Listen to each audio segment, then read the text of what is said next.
What's going on, everybody?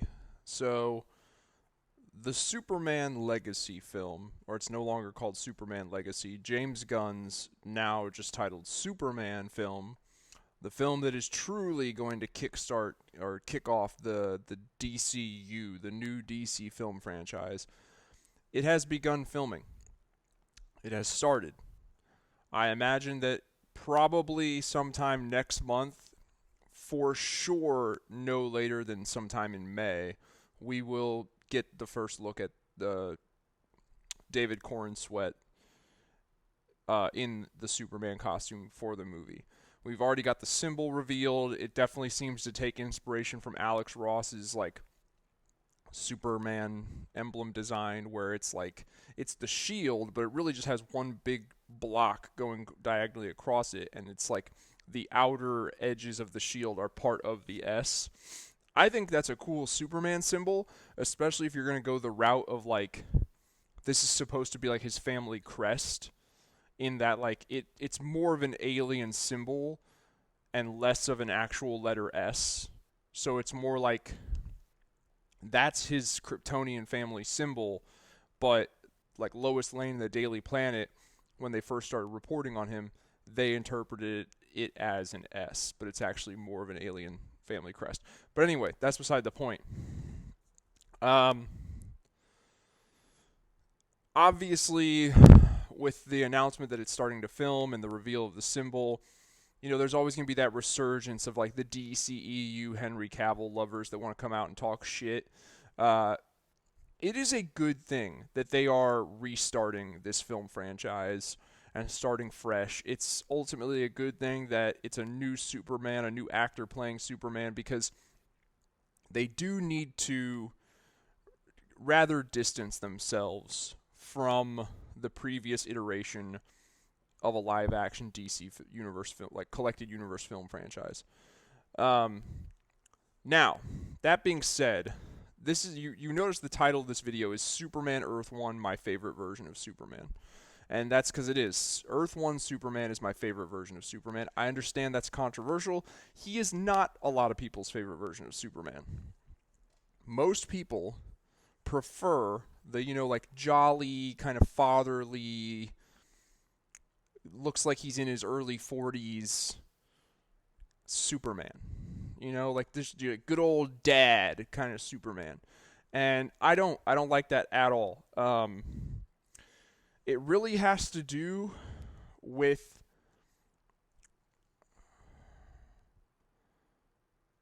at what age. It really has to do with how old you are, right? Because I'd say anyone who was born, like I'm 31 years old. I'm a child of both the 90s and the early 2000s, and I enjoy this. And it seems like my generation is the generation that's kind of split on like a good chunk of us, you know, prefer the old kind of classic style of a lot of these DC characters. And then there's the portion like me who are like, they need to be updated for the modern era. And it's a big controversy. But what I want to get into today is that's a controversy for DC in general, because if you think about it from the perspective of superhero comics as a whole, DC is the rough draft. Well, I guess I shouldn't say the rough draft and the final draft. DC is the first draft. You know how like when you write an essay in school, they taught you first you did your first draft and then your second draft? When it comes to superhero comics, DC is the first draft. Literally, they are. Superman was the first superhero ever, and his debut comic was the first superhero comic ever. And what we typically know as DC Comics started in the late 30s. What we typically know as Marvel Comics started in the early 60s. There's an error. There's a difference there. It's commonly known Marvel is the one that introduced like flawed protagonists and characters who, like, even though they were a superhero, their life contained problems and challenges and struggle. Like Superman, his challenges are what he faces as Superman. Outside of being Superman, like when he's not fighting like alien invaders or whatever, or one of his supervillains, out when he's not fighting some kind of adversary that can actually harm him, Superman's life is kick ass. It's fucking sick. Like, there's no downsides at all. Marvel introduced characters who, their superhero life was challenging and their normal life was challenging as well. It had its own challenges in it. And this resonated with people, the flawed protagonist.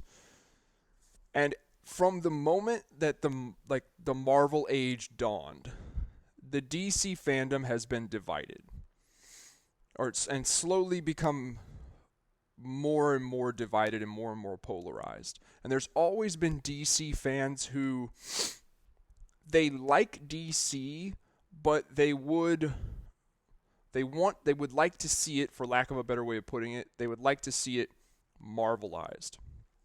Take a lot of these DC characters who just seem like these larger than life gods and break them down and make them more flawed and give them problems.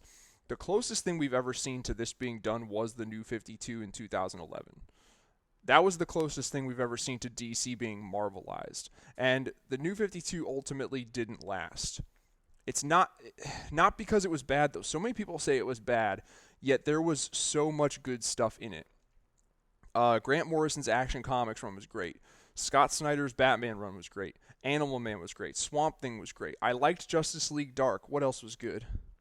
There was a number of really good things in there.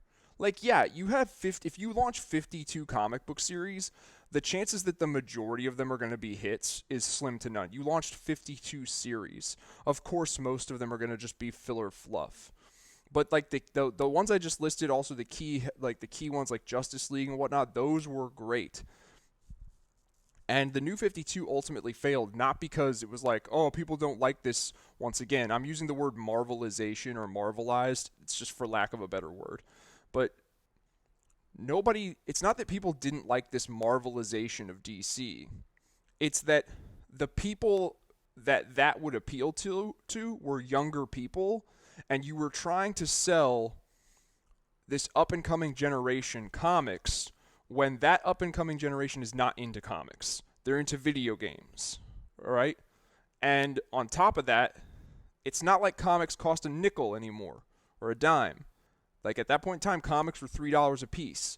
And you were trying to get teenagers who work a part-time job for minimum wage at best to go into the comic book store and drop their money on comics when they have other things. Like, it was never going to work. Even though I do think that DC made the correct changes with the New 52 to make DC appeal more to a younger generation, they still just did not manage to take that younger generation and make them lifelong comic book customers out of them. That's what they failed to do. But most people from my generation and the generations younger than me that I recommend the New 52 stuff to, they tend to like it. The characters have updated costumes. They're not like corny looking 1950s, 40s, 30s looking costumes. They speak in a modern way, like the way people actually talk to each other. There's none of this like golly gee willikers crap and shit like that. Oh, holy something or other, Batman. Like, that stuff's not there anymore. And the art's better. The characters are flawed. They fight with each other. They bicker. Things don't always turn out right. The good guys don't necessarily always win in the end. And it was good. Like, most of the younger generations, my generations and the ones younger than mine, if the ones I recommend New 52 stuff to, they tend to like it.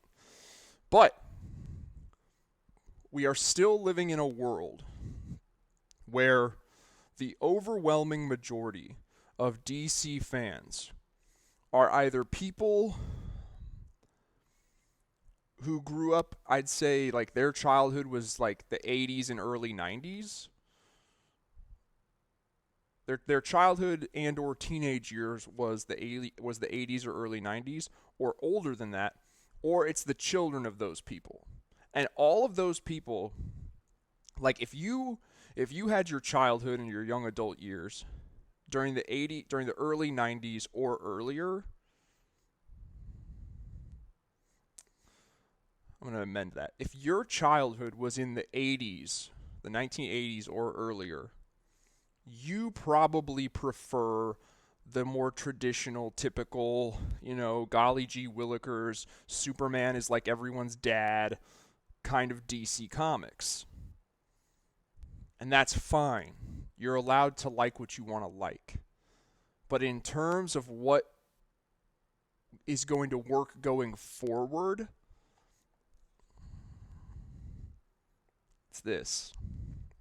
It's the edgier, characters are kind of flawed, they're not perfect, that kind of shit. Because the biggest problem about Superman's image is that back in the day, people like had this like hopeful belief where it's like they wanted to believe that someone out there in the world could wield this kind of power, the kind of power of fucking Superman, and never, ever, ever abuse it and just always do the right thing. People wanted to believe that. And to these days, people would still like to believe that, but they're just so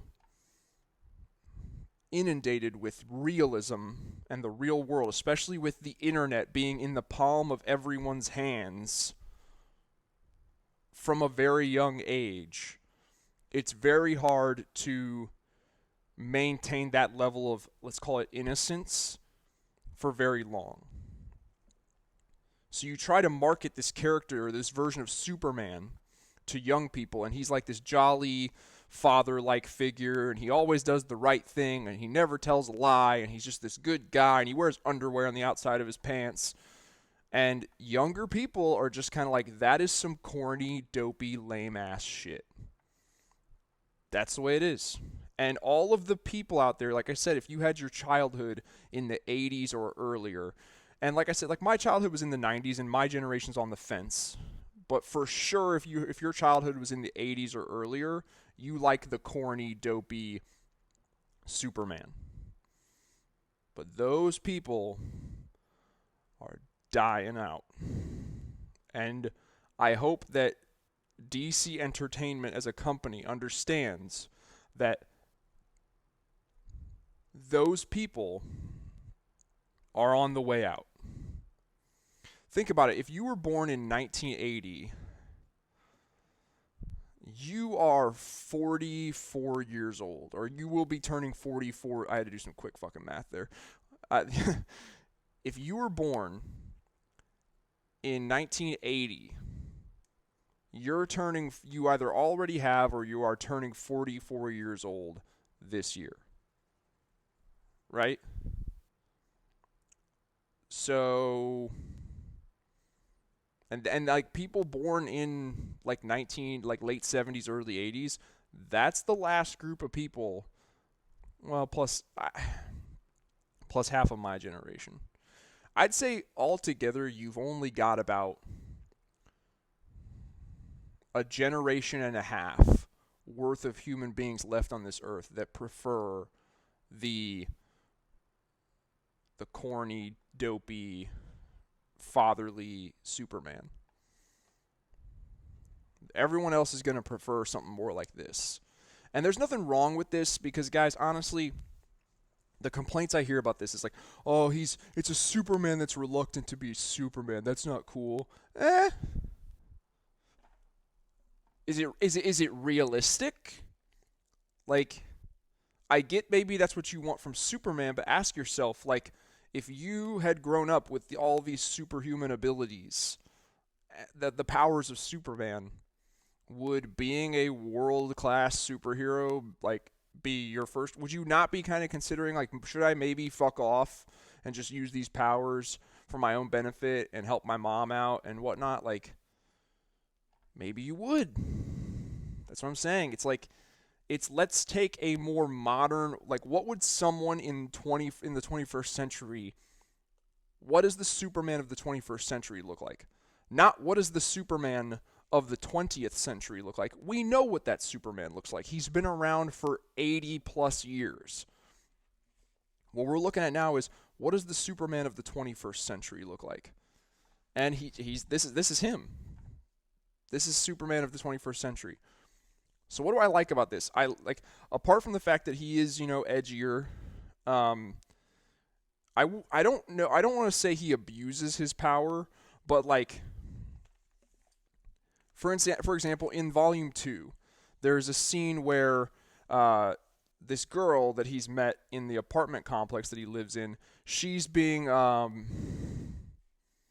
abused by this guy who's like hitting her with a belt, and all of a sudden you just see this blur, and next thing you turn the page, and next thing you know it's that guy who was hitting the girl, and he's just like on his hands and knees in the snow, and he looks up and Superman is hovering there over him with his eyes glowing red, and the dude's like, "Where am I?" And Superman's like, "Alaska." At least I think it's Alaska, unless it's Siberia. I sometimes lose track when I fly really fast. But anyway, I can see that over in the distance there's a small village. You should be able to make it there by nightfall if you start walking now. And then the guy's like, "Well, how am I supposed to get home?" And Superman goes, "Not my problem. But that's not my problem. But I want you to understand, if you ever go near her again, I will be your problem." Like, he fucked this guy up. Did he punch his hand through his chest? Did he heat vision his brain out? No. But he flew him, possibly halfway across around the other side of the world and left him in the freezing cold. He might die out there. He might, never manage to get home. Fuck him. You know why? You know why that's okay? Like, people want to be like, "Yeah, but that's too mean and cruel for Superman." Not 21st century Superman. Because here's the way we kind of think about it in the future, right? Or in this day and age. That guy's a piece of shit. So if he's a piece of shit, he was abusing that girl. He was fucking hitting her with a belt, just like whooping her ass. He's a piece of shit. And in the 21st century, if we see pieces of shit human being get fucked up, we think that's fucking metal. We think that's cool. Hell yeah. Find human trash and fuck them up. That's how we feel about it in the 21st century. We're totally cool with it. Maybe back in the good old days, it was like, look, even though they're an evil person, we should take the high road and not hurt them and be the good. No, fuck them up. Fuck them up. They're an evil piece of shit. Beat that ass. Fuck them up. We're fine with it. And Superman, he really didn't even fuck him up. He didn't punch him. He didn't hit him. He didn't heat vision him. He did nothing like that. He just flew him across the other side of the world. Maybe he was only even up to Alaska, Maybe it wasn't on the other side of the world, but maybe it was. And left him there in the cold.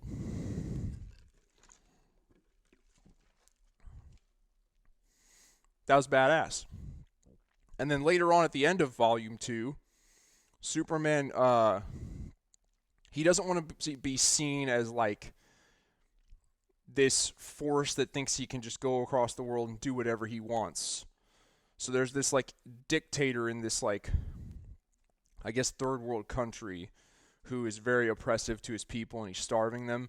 And Superman comes to try and intervene, and the dictator tells him, like, "You can't do this, you don't have the authority to do this, blah, blah, blah." And he says something along the lines of, like, "He who has the guns makes the rules." So Superman, like I said, like, does he heat vision the guy's head off? No. Does he punch him through a wall? Nope. Superman flies away and leaves, but he comes back at the end of the book, and what he does is he just walks into this guy's like military compound, this dictator's military compound. Ting, ting, ting, bullets just bouncing off of him because they can't do anything to him. He doesn't hurt anyone. He doesn't punch anyone. And he just rips the doors to his armory off. And he walks in front of all the locals and the native people and whatnot, the citizens that are being oppressed and starved. And he basically takes all the gunfire instead of them. And he walks in, rips the doors to the armory off, and gives the people access to the guns. And then he goes to the dictator's like fucking penthouse mansion or whatever, and he wakes him up, and he's like, he basically says the line back to him. He's like, "It's like you said, he who has the guns makes the rules. All I did was give them guns. Now they can vote. Now they can vote. Now they can. The will of the people be done." And it's implied that like Superman flies away, and all those people he allowed to get access to the guns come in, and they murder the fuck out of this evil dictator. Now, did Superman, like I said, did he punch anyone's head off? Did he rip their limbs off? Did he heat vision their face off? No. He didn't do any of that. But did he kind of allow for this who he is a dictator and an evil, oppressive piece of shit who starves his own people. But was he a human being? Yes. Did Superman allow him to be brutally murdered? Absolutely. And why is that okay? Because in the 21st century, if you're an evil piece of shit, we're cool with you getting fucked up. We are. We're cool with it. Fuck it. Fuck the high road. Fuck them up. And I think that they found a happy middle ground to tread with Superman in these stories. Because like I said, I say it again. I'm feeling like a broken record, but I'm gonna say it again. He doesn't deliberately like just haul off and like punch someone's head off or anything like that. He doesn't do that. But he does use his power to get his way. At the end, he is a little bit like, hey, you know what? Maybe it's not fair, but fuck it. I am Superman. Bullets do bounce off my flesh. I can fly around the world in under a minute. So, yeah, I'm going to get my way today. Simply because I, the man with all the fucking power, says he is. He is like that a little bit. But honestly, that's a Superman of the 21st century. And that's what I like about it. And it's not that he doesn't have heart either. Like, there is a great moment in here where, like, a lot of people complained about him being like emo Superman. It just, this is a take on Superman that says Superman is very, like Clark Kent Superman, he's very lonely. He's lonely. He grew up in rural Kansas in a small town, a Smallville, and he was not allowed to really make a lot of friends because his parents were like, keep to yourself, keep this shit a secret, we don't want people knowing what you can do, blah, blah, blah. And he did it, but it resulted in him being very lonely. And he does this, there's this one part in the second volume where the girl from his apartment complex, he tells her about this cat. He used to have a pet cat out on the farm growing up. And he talks about, like, the cat was my only friend. And he talks about the day the cat died. He saved it from, like, wolves in the wild and nursed it back to health. And they would just sit outside and, like, look up at the moon together. And he's like, the cat was my best friend. It was, like, my only friend. And one night she just crawled up on the bed next to me and died. And it was like she just wanted to be near me before she died. And he took her and he buried her up on the moon because they always used to look at the moon. And it was like, God damn, man. Like, fucking tugging at the feels here, dude. Holy shit.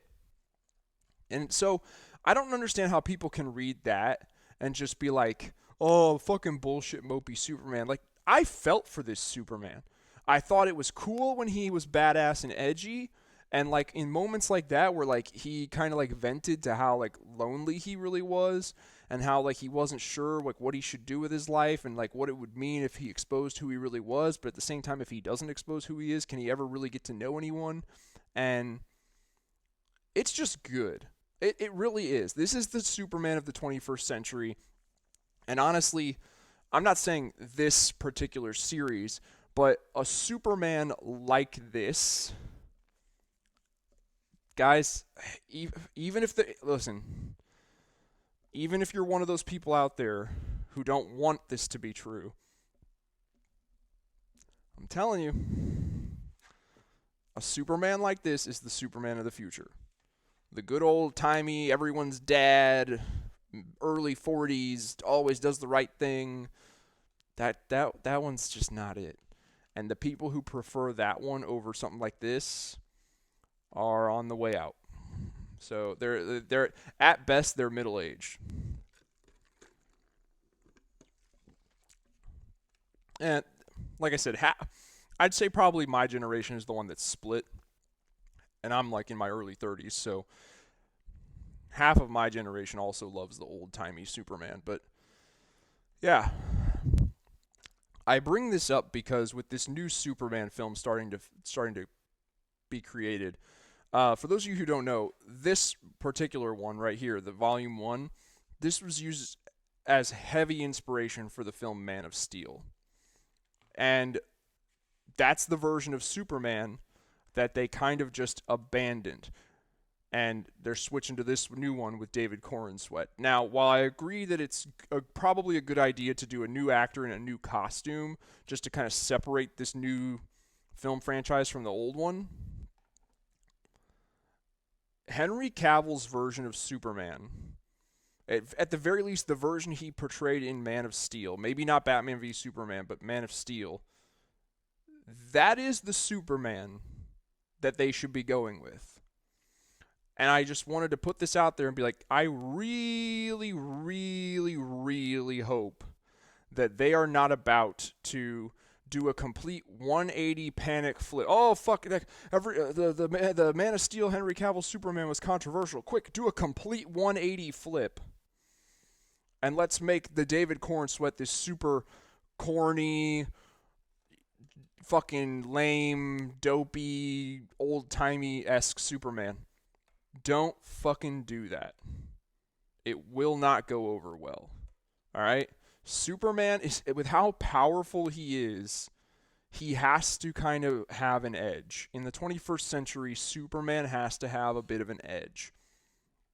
He has to. He just has to. I'm sorry. If that's not the Superman you like, I'm sorry. But going forward, if you want this character to appeal and to resonate with the younger generations, he's going to have a bit more of an edge. I'm sorry, it's just the way it is. Why do you think the Injustice games are so popular? Why do you think why do you think there is such an outcry about Henry Cavill being replaced?